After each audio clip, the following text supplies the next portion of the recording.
3 decades ago, a car accident in South Africa left a young musician with permanent damage to his arm. Most people thought his career was finished before it even started. Today, that same man controls one of the most powerful brands in global electronic music. A Grammy winner, Ibiza headliner, and global tastemaker. But the real story is not the music, the real story is the strategy that builds the empire. In the township of Umlazi in KwaZulu-Natal, a young boy named Nkosinathi Innocent Maphumulo was learning to hear the world differently. South Africa in the early 1990s was a country in transition. Apartheid was ending, culture was exploding with new energy. Music became one of the loudest voices of that freedom. For Nkosinathi, sound became more than entertainment, it became language.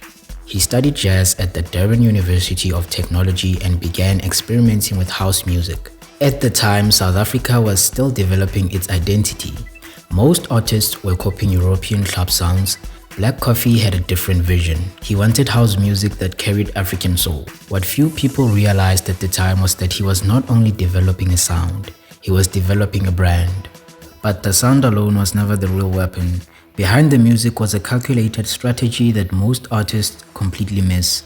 And that strategy started long before the world ever heard his name.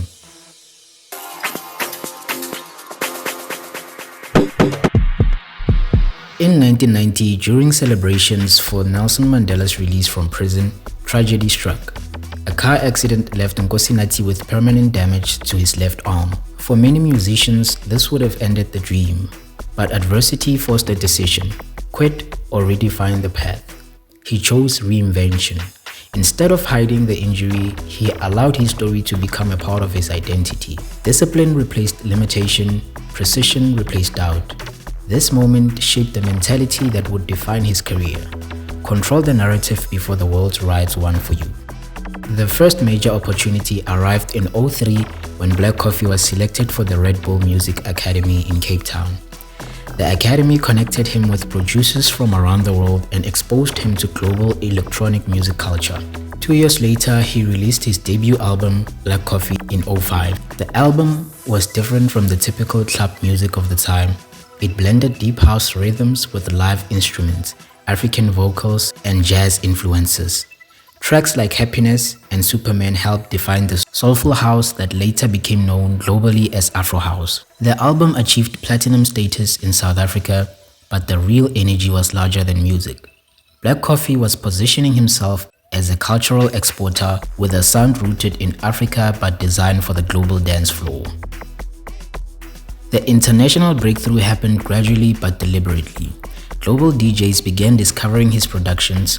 European clubs started inviting him to perform. Soon the sound of Afro house began appearing in Ibiza, London, and New York. Then came the residency that changed everything. Hi Ibiza. Black Coffee became one of the first African DJs to headline a long-term residency at one of the most influential clubs in the world. His weekly shows attracted celebrities, global tastemakers, and music executives. From Drake to Usher to Naomi Campbell, the audience expanded far beyond traditional dance music fans. By the late 2010s, he was no longer just a DJ, he had become a global cultural brand. What made Black Coffee different was control. Control of image, control of sound, control of narrative. He rarely chased media attention. Instead, he let the music and the experience speak. His fashion became part of the brand, minimal, clean, international, and his performances were curated like cultural events rather than typical DJ sets. This discipline builds trust with audiences across continents. It also positions him as one of the most respected producers in global dance music. In 2022, the strategy reached a historic milestone.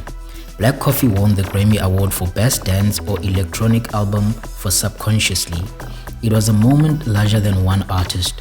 It confirmed that African electronic music had entered the global mainstream. From Umlazi to Ibiza, from Township studios to the Grammy stage, Black Coffee provided something powerful. African creativity does not need permission from the world. It only needs vision, discipline, and belief.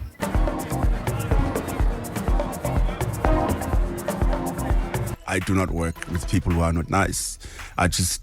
If you are like a vile human being, and we can be in a meeting for the first time, and I watch how you treat your staff. And that's the last meeting we're gonna have. I don't have to be confrontational about it. Like, that's the last time we're gonna meet, and that's cool.